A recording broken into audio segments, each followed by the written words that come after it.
Well, well, it's that time of the year again. Yes, all of you witches, warlocks, ghouls, and goblins in YouTube land, Halloween has arrived. As you can imagine, October is my favorite month of the year. And because it is my favorite time of year, one of the ways I celebrate Halloween is by sharing with you all one of the many stories from my Cauldron of Tales.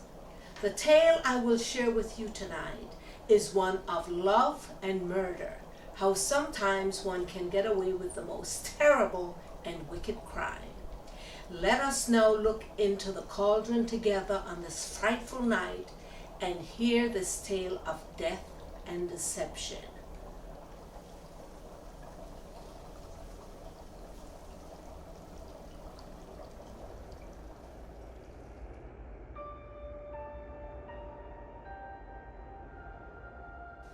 The Leg of Lamb.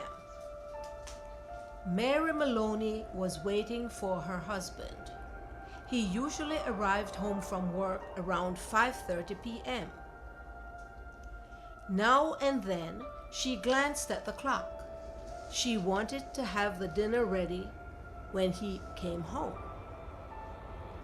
Around 5 p.m., she heard a car pull up in the driveway. A moment later, she heard a key turning the lock.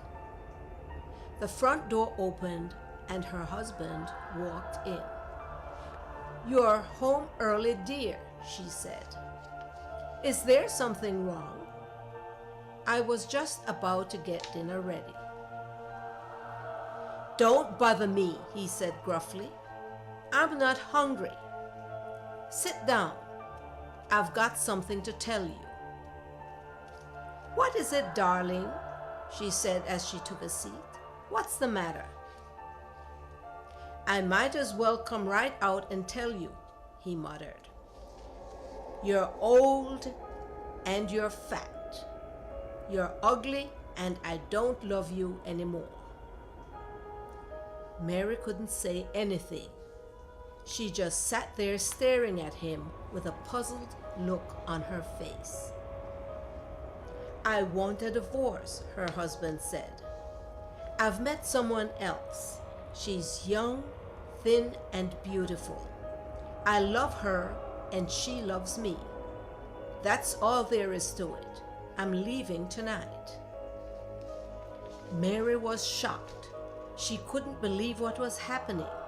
She felt like it was all a bad dream, and as soon as she woke up, everything would be back to normal again. "I'll get dinner ready," she mumbled. She got up and walked to the kitchen in a daze. She couldn't feel her feet touching the floor. It was like she was floating in mid-air. She felt sick to her stomach. Mary opened the freezer and took out the first thing she found. It was a leg of lamb. Carrying it in both hands, she went to the living room. Her husband was standing at the window with his back to her. Mary walked up behind him. She swung the big frozen leg of lamb high in the air and brought it crashing down on the back of his head. He staggered for a moment, then collapsed on the floor, knocking over the coffee table. Mary stood there for a few minutes, in stunned silence, staring down at her husband's body. Slowly, she came back to her senses and realized what she had done. Her husband was dead and she had murdered him. Her mind was racing. She had to think fast. She didn't want to go to jail for the rest of her life. She looked at the clock. It was only 5:10 p.m. Her husband had come home early. She carried the leg of lamb into the kitchen, placed it in a pan, and put it in the oven. Then she fixed her hair in front of the mirror and practiced her smile. She had to pretend that everything was normal. Then she put on her coat and went out. At the grocery store, she bought some potatoes and some vegetables. She made sure to ask the shopkeeper what time it was. He would be her alibi. Mary hurried back home. When she opened the front door, she called out, "Honey, I'm home." She looked at her husband's body lying on the living room floor and pretended to be shocked. Then she grabbed the phone and called the police. "Please come quickly," she cried. "It's my husband. He's been murdered." When the police arrived, Mary was crying. The tears came naturally and didn't require much acting. "What happened?" one policeman asked. She told him she had gone to the grocery store, and when she came back, she found her husband lying on the floor. A little while later, 2 homicide detectives arrived. The police took photographs and dusted for fingerprints while the detectives asked her a lot of questions. She told them her story over and over. The 2 detectives were very nice and polite to her, and they spoke gently. They searched the house, looking for a murder weapon. By the time they were finished, it was almost 9 p.m. "Would you like something to eat?" she asked them. The detectives politely declined. "It's late, and all of you must be very hungry," she said. "You've missed your dinner.